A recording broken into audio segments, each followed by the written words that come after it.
بسم اللہ الرحمن الرحیم۔ اگر میرا علم مجھے انسان سے محبت کرنا نہیں سکھاتا تو ایک جاہل مجھ سے 1000 درجہ بہتر ہے۔ جو درد تم محسوس کرتے ہو وہ پیغامات ہیں، انہیں غور سے سنو۔ یاد رکھیں، مقدس اور پاک مقام میں داخل ہونے کا راستہ آپ کے اندر ہے۔ کل میں ایک چست اور چالاک اور ناسمجھ جوان تھا۔ میرا خیال تھا میں ساری دنیا کو بدل ڈالوں گا۔ یہ کوئی بڑی بات نہیں تھی۔ آج میں ایک تھکا ہوا سمجھدار بوڑھا ہوں۔ میرا خیال ہے میں خود کو بدل ڈالوں گا۔ یہ بھی بڑی بات ہے۔ انسان اپنے اندر چھپی ہوئی نفسیانی خواہشات کی وجہ سے برے لوگوں سے مغلوب ہو جاتا ہے۔ عقل کو خواہش پر فضیلت حاصل ہے، کیونکہ عقل زمانے کے تمام ہاتھوں میں دے دیتی ہے، جبکہ خواہش تمہیں زمانے کا غلام بنا دیتی ہے۔ اگر تم عظمت کی بلندیوں کو چھونا چاہتے ہو تو اپنے دل میں انسانیت کے لیے نفرت کی بجائے محبت کرو۔ اس دنیا میں کوئی خزانہ سانپ کے بغیر، کوئی پھول کانٹے کے بغیر، کوئی خوشی غم کے بغیر نہیں ہے۔ ایک جگہ کوڑے کا ڈھیر پڑا تھا۔ ایک مرغ اس کو خریدنے لگا۔ اسی کی کوشش اور جستجو میں اس کو ہیرا پڑا نظر آیا۔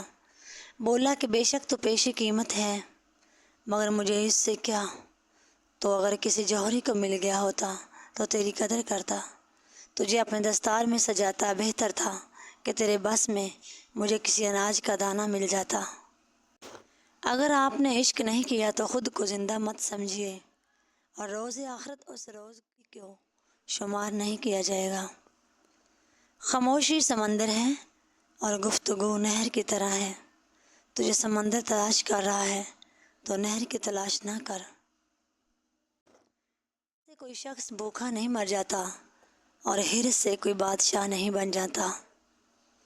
جسم پر روح کی شرافت کو اس سے سمجھ لو کہ جسم کی پرورش ہوتی ہے، بغیر روح کے جسم کس قدر ذلیل شے ہے کہ اسے مٹی میں دفن کر دیا جاتا ہے۔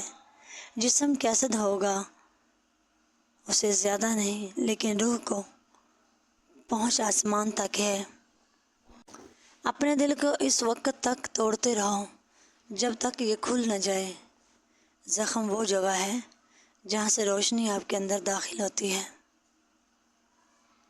اس کے الہی کے سلسلے میں ملامت کی پرواہ نہ کرو، بے شک وہی کام کرتا ہے جو آپ کی بھٹی کرتا ہے۔ فنا کے بعد ہی بقا یاد رکھو، غم عشق جہاں گداز نہیں، جہاں فضا ہے۔